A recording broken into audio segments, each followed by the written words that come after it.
In the 3rd year of our marriage, the paparazzi caught Raymond cheating. The other woman was young and beautiful, and she had once been an obsessive fan who had terrified him to the point of a mental breakdown. Raymond laughed and said, "Isn't it thrilling? I need such crazy and bold muses to inspire my creativity. I never asked you to be faithful. If you need, I can introduce you to some quality resources in the industry." Since that was the case, I filed for divorce, wishing him well. But after the divorce, he wrote emotional posts on every social media platform, begging me to come back. When he released his new album, he called out to me, "Gladys, if you don't want me, I'll die." My new husband couldn't stand it anymore and responded on Weibo, "If you want to die, hurry up and do it, but stop bothering my wife during her postpartum recovery." When I received evidence of Raymond's cheating, I suddenly felt a sense of relief. The paparazzi urged me to transfer money to buy out the news. I cursed, "Get lost." Then I messaged Raymond, asking him to come home. He ignored me. On the way to his studio, I got a call from his manager. "Miss Sue, can you stop pestering Ray? You've been making excuses to bother him repeatedly, seriously affecting his progress on his new album." The woman's cold voice couldn't hide her disdain. It was as if she was saying, "If you have nothing better to do than cling to him, just go find a job." After complaining, she hung up, assuming I would feel ashamed and stay quiet for a few days. After all, I used to be quite susceptible to their tactics. When I showed up at the studio unannounced, Raymond was frolicking in the bathtub with the other woman. I had overseen the studio's renovation, knowing every detail from the placement of the furniture to the layout of the rooms. Due to his work requirements, the entire studio used top-notch soundproofing materials. As soon as I walked in, the intimate sounds of the two of them assaulted my ears like a curse. It was obvious how hard they were going at it. When I opened the bathroom door, they were barely covered, relying on the bubbles to hide themselves. "Ah!" The woman screamed and hid in Raymond's arms. In her excitement, the bubbles slipped away, revealing the marks of his affection on her back. "Get out!" Raymond was much calmer than she was. The affectionate peach blossom eyes flicked up, and in the instant they met mine, the violence turned to confusion. "What are you doing here?" I gripped the doorframe tightly. "I'll give you 5 minutes. I'll be waiting on the couch outside." Raymond cleaned up and sat across from me, wrapped in a towel. He preemptively said, "Baby, your presence here really disappoints me. Go home immediately, and I can pretend none of this happened." His tone of grievance and complaint made me somewhat dazed. I even doubted myself for a second. Perhaps the one caught red-handed cheating outside was actually me? After coming to my senses, I gritted my teeth. "Raymond, is the material for your bulletproof vest taken from the thickness of your face? Sis, if you want to hit or scold, come at me. It's all my fault for taking advantage of the situation and seducing Brother Fu." Cecilia Ruan ran over and stood in front of Raymond. She wore a silk shirt that barely covered her thighs, leaving nothing of her figure or the marks of her struggles with desire hidden. "After you hit and scold me, you can't bully Brother Fu anymore, okay? He's been working day and night on his new album and is exhausted. I just wanted to help him relax a little. It seems I came at a bad time, interrupting your method of relaxation and pipeline clearing." After mocking them, I wanted to take out the divorce papers, but then I heard Raymond's nonchalant voice. "I need her for my new album, and I've never asked you to remain chaste for me. If you're feeling needy, I can introduce you to some top-tier resources in the circle. Let's compromise. Don't make a fuss. I'll come home tonight to be with you, okay?" His practiced tone, like a seasoned gigolo, once again triggered my blood pressure. Suppressing my anger, I growled, "You must be insane. Have you forgotten how she made you hide abroad, cowering like a lapdog a few years ago?" Cecilia's face turned pale instantly. "That was when I was young and ignorant. I've changed. Brother Ray has forgiven me, so why can't you let it go?" After shouting at me, she quickly turned to look at Raymond's expression. Nervously grabbing his hand, the man wrapped his large hand around her, pulling her into his embrace. A deep smile appeared on his face, which had driven countless people crazy. "Isn't it exciting? She's my muse now. I can't live without her. I kept my interactions with her a secret from you because I knew you couldn't handle it. But you've disappointed my good intentions, with Raymond backing her up. Cecilia also raised a triumphant smile. She looked at me with a provocative and smug gaze. I smiled and stared at Raymond's calm face. Saying I wasn't disappointed would be a lie. He could forget. But I couldn't. 7 years ago, Raymond entered the public eye with a simple singing video. His unique voice and outstanding appearance gave him a smooth path in the music industry after gaining popularity. He signed with major companies, released albums, and held personal concerts, while gaining countless loyal fans. A group of extreme and fanatical followers also emerged. Cecilia was the leader among them. She led efforts to find out Raymond's private schedule, followed his car, intercepted his mail and deliveries. She even climbed up several floors to sneak into his hotel room and install cameras. She hid under his bed, waiting to hug him when he fell asleep. She mixed her saliva and blood into his food and drink. After Raymond found out, he didn't dare to sleep with his eyes closed for a long time. He developed severe psychological trauma and was forced to stop all work. I accompanied him abroad for secret treatment. I paid the compensation for breaching contracts, as well as all living and medical expenses out of my own pocket. It took him half a year to come out of the abyss.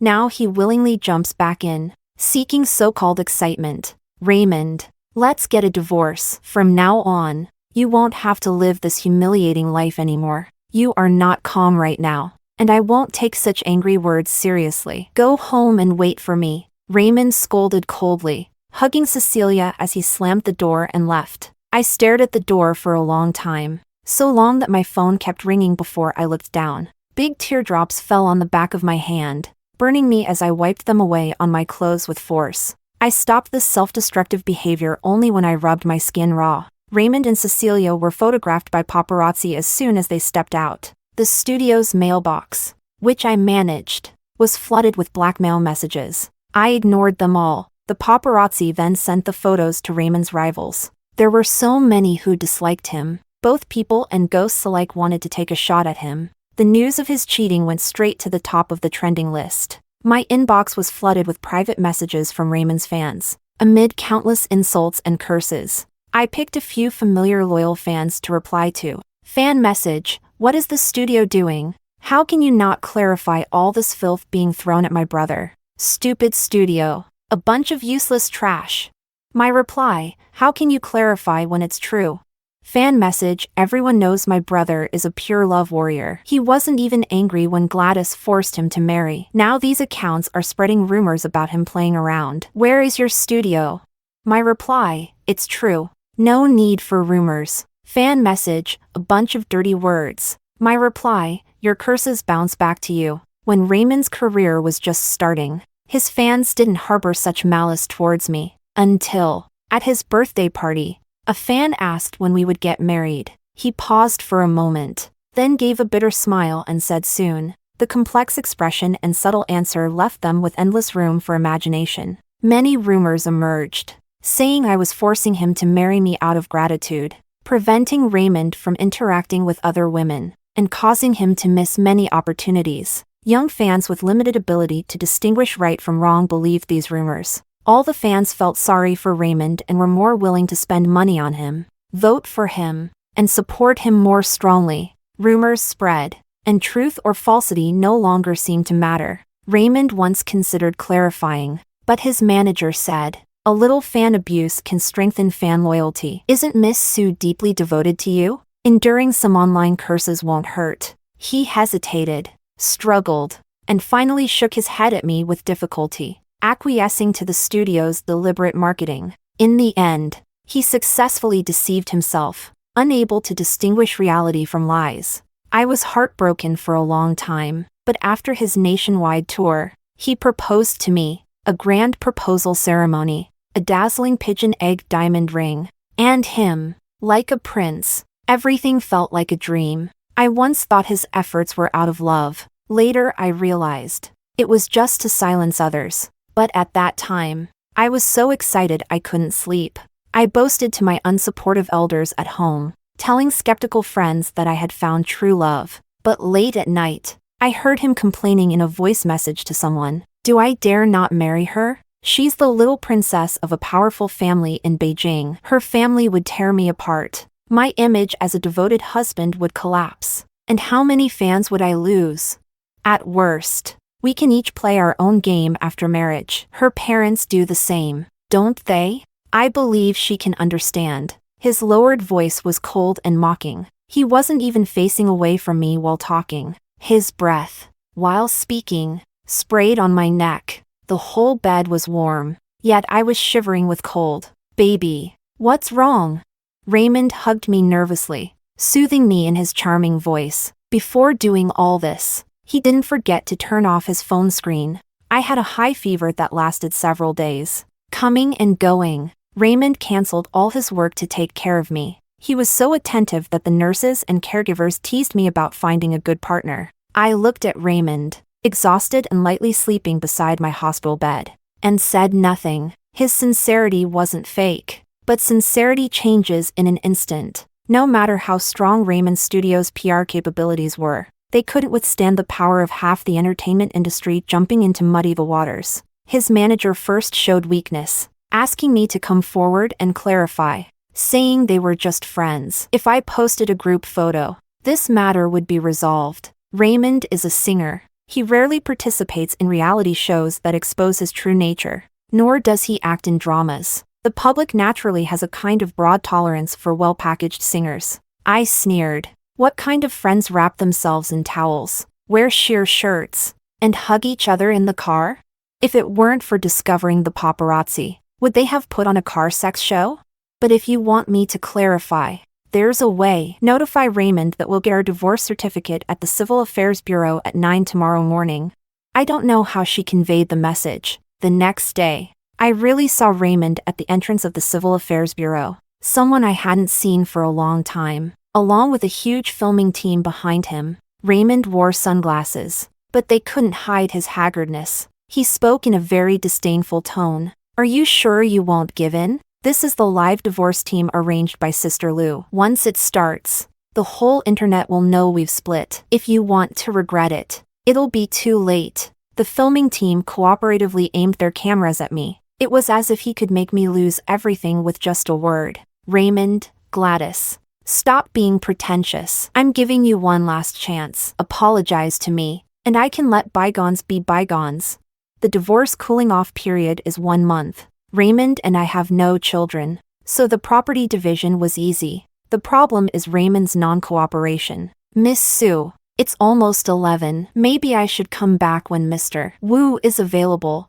Sorry, my fault for not scheduling properly. I sent the lawyer away, and when I returned to the house, a tall figure came running from behind, grabbing my wrist and pulling me back. A strong smell of alcohol hit me. I reflexively slapped him. Raymond's head was knocked to the side, and he staggered, his tear-filled eyes red and terrifying. I only made the same mistake every man in the world makes. Why can't you let it go? Cece was right. You're just too petty. Can't we not get a divorce? Do you know how much this mess will damage my career? Gladys, give me one more chance.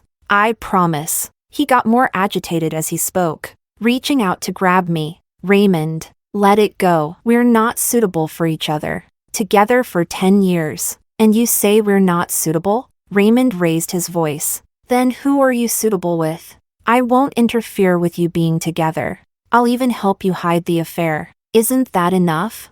He seemed really desperate, tears falling like broken pearls. His handsome and fragile appearance was highly deceptive, his charming voice hoarse and inexplicably pitiful, as if afraid no one would feel sorry for him. I want steady loyalty. While you seek temporary excitement, you came to me not out of regret or sadness, but because you're worried about your career. Raymond, do you think songs created out of your marital infidelity deserve others' love?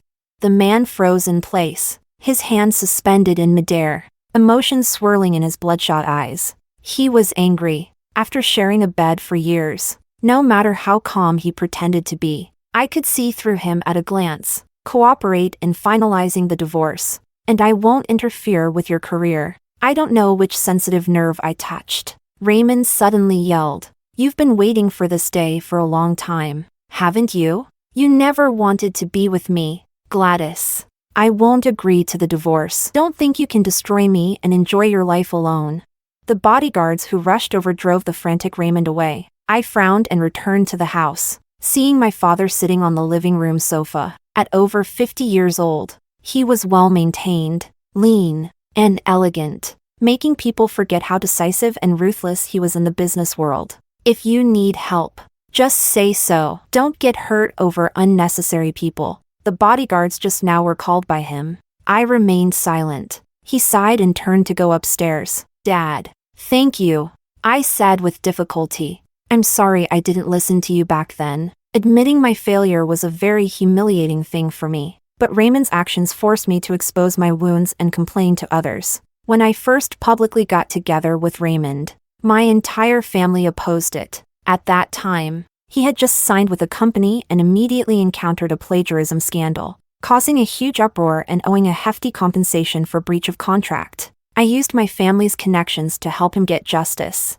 but this also brought him into my father's view. My father asked me to bring Raymond to have a meal together. The location was a star-rated hotel, and Raymond's face didn't look good even before entering the door. As soon as the private room door opened, my father looked him over for 2 seconds, without a hint of gentlemanly manners, and opened his cigarette case. Raymond hurried forward to light it for him, but my father avoided it. Dad! I pulled Raymond behind me, protectively saying, "He's my man." My father puffed out smoke. It's fine to play around, but marriage is out of the question. They say the young are impetuous. I directly flipped the table, grabbed Raymond, and walked out, leaving bold words that no one could tear us apart. Raymond shook off my hand halfway. Gladys, don't fall out with your family for me. It's not worth it. He hung his head, the hand with the bandage resting on his stomach, sounding as dejected as a stray dog. I said, Raymond, have some confidence. You're worth all the good. I won't give up on you, no matter how hard this road is. I'll stick with you. But the premise was that he had to be as determined as I was. As the heat continued to rise, Cecilia's information was dug up. She couldn't wait to make a high-profile move. On the day Raymond and I went to the Civil Affairs Bureau, she forwarded a luxury car and house giveaway on Weibo. She was active under various marketing accounts, eager to let everyone know she had succeeded as the other woman.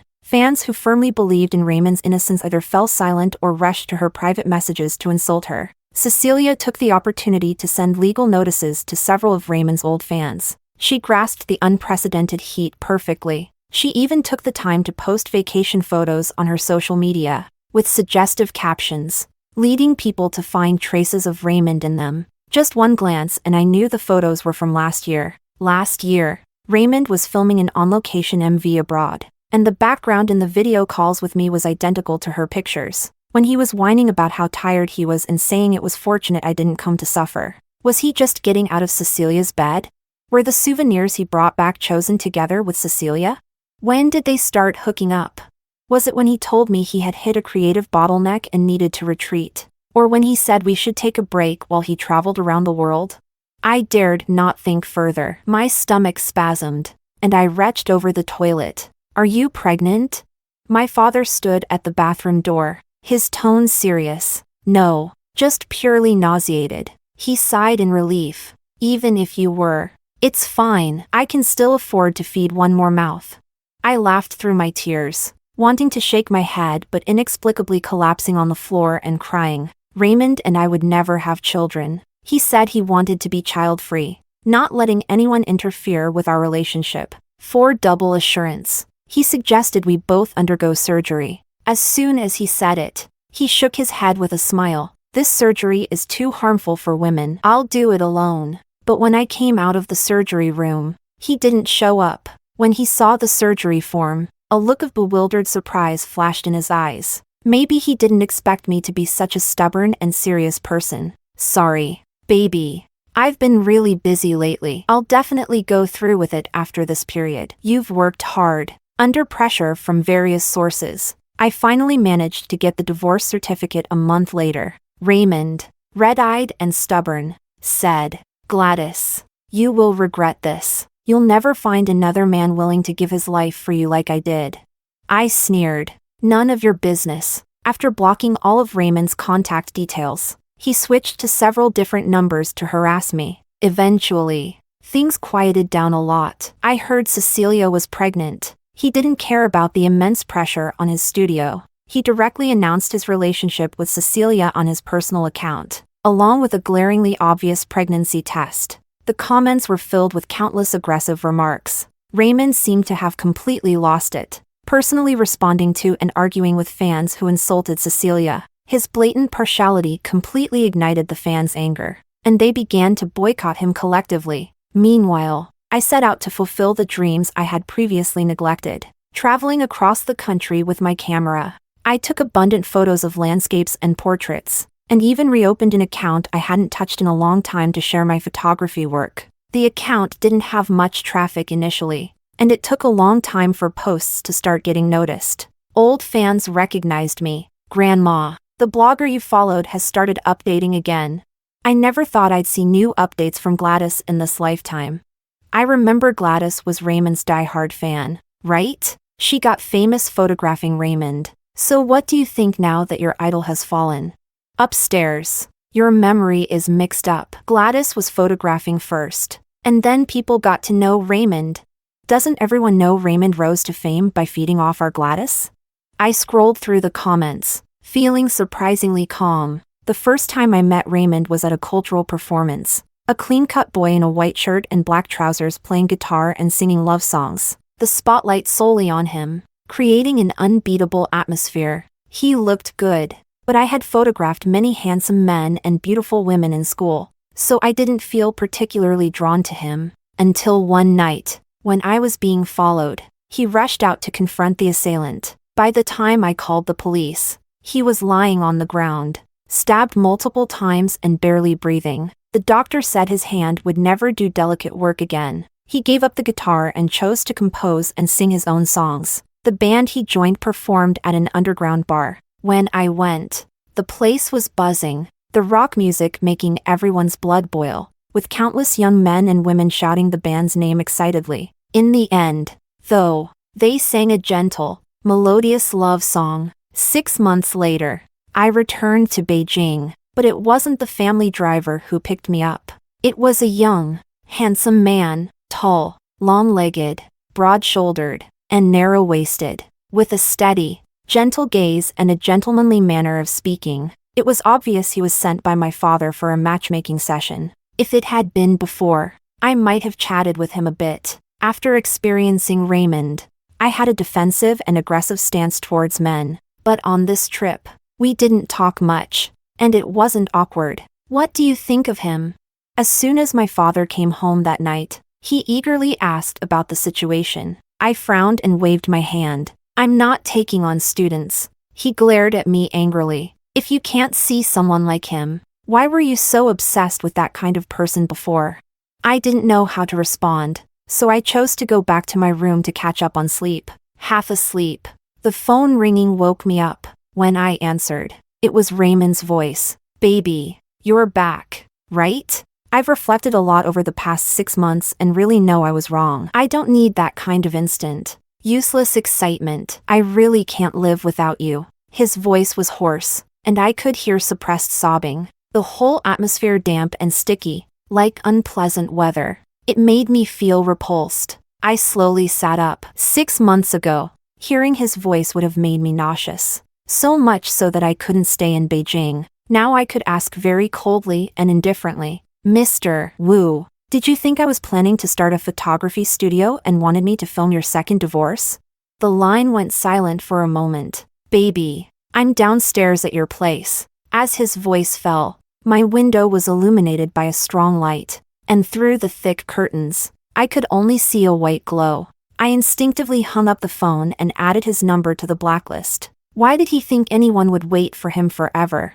Raymond was back on the trending searches again. This time, he had been rushed to the hospital by a good Samaritan after attempting to slit his wrists. Cecilia, interviewed by reporters in the hospital room, cried hysterically. "I really wish some people would mind their own business and stop disturbing our family." That one sentence was extremely damaging. Numerous marketing accounts sprang up like mushrooms after rain, once again tying me and Raymond together. They detailed how I restricted Raymond's freedom when he debuted and forced him into marriage. They fabricated stories about my chaotic private life before being with Raymond, causing infertility, and claimed that Raymond had scheduled a vasectomy at a private hospital for me. Even Cecilia's miscarriage was blamed on me, alleging that I visited a meow village to cast a spell on her. It was so absurd that I couldn't help but laugh. Since they liked dragging me into their drama, I wouldn't disappoint them. I registered a Weibo account and pinned the news about my photography studio's opening.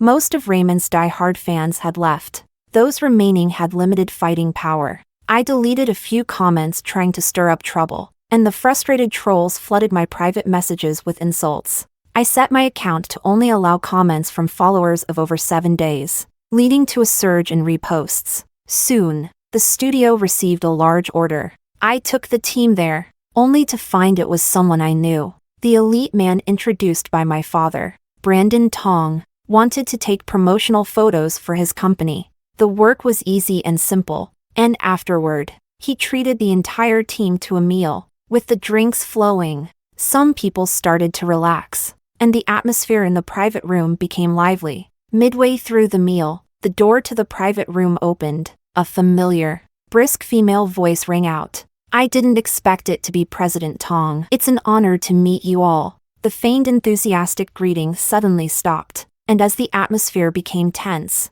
I looked up to see two familiar faces, Raymond and his manager. Raymond, already pale, turned even whiter upon seeing me, his eyes instantly reddening as he quickly walked out, gripping a wine glass. His manager wanted to chase after him but hesitated. Turning around, she faced Brandon's amused yet disdainful expression and apologized submissively. She signaled several times with her eyes for me to speak up, but I ignored her. My intentions about endorsements should have been conveyed by my team. Our company will not employ artists with a tarnished reputation. Please respect our decision. Brandon's words left the manager with no choice but to back down, despite her thick skin. As the meal was ending, I excused myself to the restroom, taking a detour to the front desk to settle the bill. There, I saw Raymond and Cecilia arguing not far away, standing too close. I turned slightly to avoid direct confrontation as I made my way to the front desk, but their conversations seemed to grow wings, drilling into my ears. Are you stupid? You said you were coming out to discuss business, but it was just to meet that whore? When my family is in trouble, you just want to leave and eat your words? Dream on. Even if I die, I'm taking you with me. Cecilia's voice was hysterical, as if she had suffered a great grievance. Raymond sounded exhausted. I'm already very tired with work every day. Why can't you be more understanding like Gladys? She never made things difficult for me. Shut up. What is she compared to me?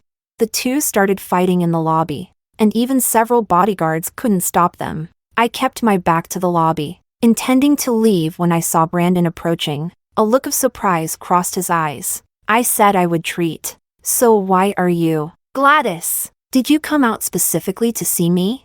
Brandon's words were interrupted by a voice filled with extreme joy. I ignored it, calmly walking towards Brandon and taking his arm. We have plenty of time. How about you treat me to a meal next time? Raymond shouted heart-wrenchingly, but I turned a deaf ear and walked with Brandon down the corridor. I didn't need to say anything. Cecilia and the lobby bodyguards would hold him back. Once I no longer felt his piercing gaze on my back, I immediately let go of Brandon's arm. Sorry. There was a troublesome mad dog just now. I had to use you. Consider today's meal my apology. As for the next time I mentioned, he should understand that it was just a polite remark. Miss Sue, don't you want to get rid of the mad dog for good? I have a permanent solution. Brandon and I have decided to get married. Our parents met and were very pleased with each other. The atmosphere in the Tong family was very good, and from the way Brandon carried himself, it was clear that he grew up in a loving environment. He was gentle, courteous, and confident, unlike my family, where my parents had me just to fulfill a duty, each of them having affairs outside without bothering each other, and unlike Raymond's family, with a gambling father and a weak mother. Back then, I went against everyone's wishes, stole the household registration book, and got married to Raymond without a formal meeting between our parents. The first time Raymond took me to his house for dinner, the small, dim room didn't even have decent chairs. A few people sat around a coffee table, eating from disposable takeaway boxes with 3 vegetable dishes and 1 soup. They looked at me with greedy eyes, asking how much dowry I was bringing. Brandon wanted to have a wedding and came to the studio with a wedding planning team to discuss it with me. When I finished my work and saw the text message, it was 2 hours later. My assistant hurried over, panicking. Sister Sue, it's bad. That lunatic came again. He's at the door arguing with your fiancé. Through the surveillance, I saw Brandon confronting Raymond. She's with you just to spite me for abandoning her. President Tong, you're so busy, yet you still have time to play these childish games with her? Or do you actually like her? He seemed to have boundless confidence, acting arrogant even in front of my soon-to-be husband. Brandon remained expressionless. Mr. Wu, your words aren't funny at all. Gladys and I are already married, and we will be holding a wedding soon. You should let it go. Bullshit. Don't think that saying these lies will make me give up. She can only be mine. Raymond, agitated, grabbed Brandon's collar. The tension was thick, as if they would start fighting any second. I couldn't sit still anymore. I couldn't let Brandon get hurt because of this nonsense. Baby, I knew you. Are you okay? I forcefully pushed Raymond away, slapped him hard, and shielded Brandon, asking with concern. After all, I had a duty to ensure my partner's safety. Raymond screamed in despair. Baby, I really know I was wrong. Just look at me one more time, okay? I didn't marry Cecilia. The child she's carrying isn't even mine. After you left, I really got a vasectomy, but I looked for you for so long and couldn't find you. Your family's company secretly sabotaged my career, and I was blacklisted for a long time. The Yuan family helped me and were almost bankrupted because of it. Everyone and everything you hate has received their retribution. Why can't you forgive me? Baby, weren't you always the kindest person? Despite looking haggard, Raymond's face was still attractive. Otherwise, he wouldn't still have a significant number of fans. At this moment, he was using his looks to play the pity card with me, but seeing him like this only made me feel ashamed of the 10 years I spent on him. Kindness is for people, not for dogs. Raymond, you never thought you did anything wrong. Instead, you think I'm not generous enough, and you blame me for ruining your career and reputation. You keep coming back not to reconcile but because you need someone to silently support you, provide you with resources, and help you succeed. Get lost. I don't want to see you again. If I see you, I'll hit you. Raymond's chest heaved violently, his face turning red with rage. He gritted his teeth. Gladys, you finally revealed your true thoughts. You never respected me. In your eyes, I've always been a freeloader, and now that you're moving up, you kick me aside. I'll show you with my actions just how much I love you. I clenched my fists, wishing I could punch him to death. Just wait. The studio put up a sign that dogs and Raymond were not allowed entry. Unbeknownst to me, Brandon also took action against Raymond. The next news I received about Raymond was again trending on social media. He posted a lengthy message revealing Cecilia's past harassment of various idols and artists when she was a Sacing fan, the Yuan family's tax evasion, and at the end, he expressed his desire for me to return to him. Baby, I'll get rid of my bad habits during creation. As long as you're by my side to supervise, I can regain my former glory. Brandon casually posted a vlog of our wedding on the official account. In it, we exchanged rings and kissed in front of countless friends and family. After that, he became a decisive figure in the business world, and I expanded the photography studio, receiving numerous collaboration invitations and gradually building a reputation in the industry. When people mentioned me, they no longer referred to me as the disgraced wife but as a recognized and respected professional. It wasn't until I fainted that I realized I was pregnant. Luckily, this shoot wasn't tightly scheduled. After learning the news, I slept peacefully and planned to inform my family upon returning home. I didn't expect to wake up and see Brandon. His usually neat hair was slightly disheveled, and his gentle, handsome face looked non-threatening as he leaned against a chair, staring blankly at the 4-bag. His body was here, but his soul wasn't. Seeing him like this, I couldn't help but smile. He woke up instantly. You're awake. Are you feeling any discomfort? I'll go get the doctor. I kept my eyes on him, not missing the flash of panic on his face. I quickly used my free hand to press him down. Brandon, afraid of hitting the 4-tube, remained stiff and looked at me uneasily. His lips moved, but he hesitated to speak. Why are you here? When you fainted, your assistant messaged me. Why are you trembling? Did the doctor tell you I have a terminal illness? No, but... He pursed his lips, his eyes welling up. Can we keep this child? I'll balance work and family, be there for them, provide the best conditions, and give them all the love. I was puzzled. When did I say I didn't want the child? Seeing him like this was rare. I secretly turned on my phone's recording function. After crying, Brandon was very aggrieved, saying he knew about my past vasectomy, thinking I didn't like children, so he was very careful. Upon hearing the pregnancy news from the doctor, he was both happy and worried. I didn't tell him about the fainting incident or the pregnancy after waking up. He thought I planned to secretly abort the child. This seemingly smart fool. Upon hearing the good news, my mother-in-law quickly booked a postpartum care center and a maternity nurse. For the first 3 months, I stayed home to rest as the pregnancy was unstable. Suddenly, my assistant called. Sister, check the trending searches. That mad dog Fu is using you for clout again. Her voice was filled with excitement. The homepage was filled with news of Raymond's return with a new album. An official account's interview video was widely shared, commented on, and liked. At the end of the video, Raymond pleaded, "I've really changed. If you don't want me, I'll die." At the time, he was under pressure from many sides, and his studio couldn't secure resources. After struggling for over half a year, they finally decided to dissolve. In the end, it was rumored that he went abroad to restart his career. I didn't expect him to come back to try to grab a share of the pie. Without me having to do anything, the exclusionary entertainment industry started quietly arranging negative trending topics for him, so that the new fans enamored by his looks would know what a hypocritical scumbag he was. I glanced at it, intending to exit, but then saw an update from a followed account. Brandon had shared Raymond's interview with the caption, "If you want to die, go ahead and do it. Stop bothering my wife during her postpartum recovery."